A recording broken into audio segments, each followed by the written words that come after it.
Hello, I'm Paul Izzard, owner of the famous Sheffield shop here in Steel City.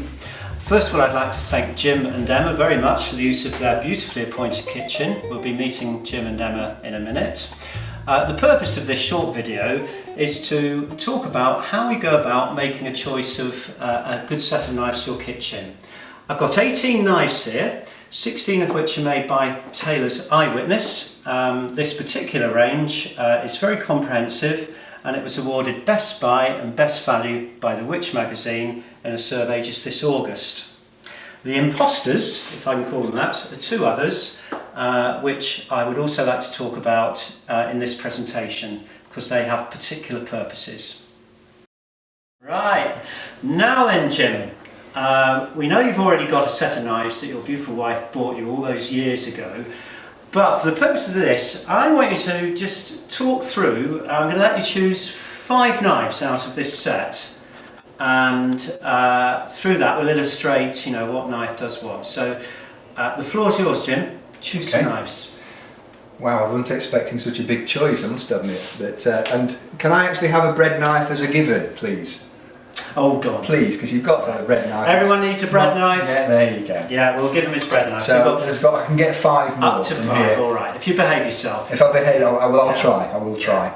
Now, because I tend to use a general kitchen knife for quite a lot of work, so I think for that, I'm probably looking at one of those, and it's the ease of handling. Again, I'm not sure which one. Pick these. Well, I would probably initially go for something of this size because it's actually quite handles quite well, and for most vegetables, it's a decent knife. Okay, thanks for that, Jim. So that's probably Jim's default knife.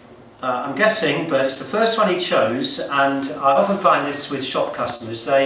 We all tend to have one knife that we use kind of when you just grab something out of this drawer. That's the knife that comes out. So Jim's chosen a 6-inch Taylor's Eyewitness Cook's knife, 6-inch Cook's. Okay. Next. I think then when you've got speciality, you certainly need a carving knife, and I would tend to have a longer. You've got to have a carving knife. No fork to go with it, but we can find that. So a carving knife. He's got a big appetite. He's gone for the 10-inch carver. Okay, there's the 8-inch, there's the 10-inch. He's gone big. Okay. Right, you can do that. Yeah. Then when you're going into more, well, not specialist, but more tactical uses rather than general use, I suppose. Okay. We do like fish, so a filleting knife. Right. Try that one. That's the boner. And a lot of people, a lot of filleting knives look like this, but the difference is the boner's quite firm and it's actually for boning out. And we hardly ever sell these, by the way. It's just the way that Taylor's Eyewitness designed it, Jim. That's the... Oh, far more flexible. Yeah. That's a filleting knife. That's what you're looking for. Oh, well, that's definitely something with a lot of bend in it that will spring back to its original shape. So you can have that one. That's the filleting knife. Oh, well, that's 2 to go. Again, for the meat and preparation side, when we do our large joints every now and again, or when we have our lamb roast in the summer, a cleaver is definitely worthwhile. I can feel this. I can feel the power, and that. But I certainly want that again for. You're looking at exceptions, probably. Yeah. Now, yes, I understand. I haven't been to one of these yet, but Jim does a whole lamb. A whole lamb. Yeah. This is very used for chopping the legs off poultry, for example. It's for heavy use. It's got some weight to it. It's got power. It's not razor sharp. It's for using the power. And personally, I find a cleaver also very useful for splitting swede, really tough veg. Give it a good whack and it'll generally go through. So he's got the cleaver. He's got 1 to go. Only get one to go. Yeah, look, that's what you've got. This could be really interesting. That's what you've got so far, Jim. You've got 1 left. I think what I'd have to have then, in the comparisons with what we have on the table already, is something down the smaller end of the range, because then for paring or peeling of more delicate or more intricate items. Okay, Jim. I would have thought. Now, again, personally, I'd probably not go for the smallest one, but possibly something like that. Okay. Now, if you tell me something's different about the blade on that, but I think the choice will be one of those two. Okay. Okay. And just being which a one? big lad, I think I'll Which go one? for that one there, There we are. which is the. So Jim's gone for 4 inch. probably a 3-inch pairer. A paring knife, very good for veg prep and very manoeuvrable as well. So well done, Jim. Thank you very much for that. Thank you.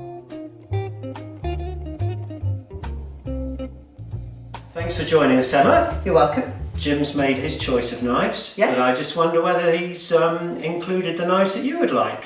So there's his choice over there. Right. So do you think he's missed any out? Yes, I think that I would choose You keep out of this, Jim. knife Sorry. here, Jim.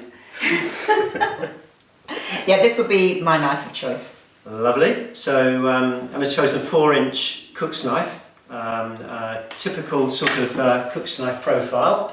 There's a 6-inch, but very useful for general purpose messing about in the kitchen. Thank you. Right, you've got a lot of knives here. Right, could I have another knife, please? Yeah, okay. A bit of a knife crazy household here, I think, but Well, it's not really fair if Jim has 6 and I have 1.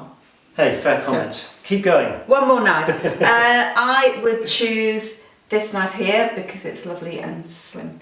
Okay, so again, quite one of the smaller knives from the range, and it's a long paring knife, similar to that one, but you can probably do a little bit more work with it. So, okay. Okay, nearly there, folks. Out of those 18 knives we started out with, we've talked about nearly all of them. Here's 3 that we haven't. So, first of all, this is made by Staniforth, and it's called a Santoku. It's not a Western European style of knife. You can't kind of chop with it. It's more of a slicing knife. Think sushi. So that's a Santoku. Very nice knife though. And then these two, that's a salmon knife, okay, for cooked salmon.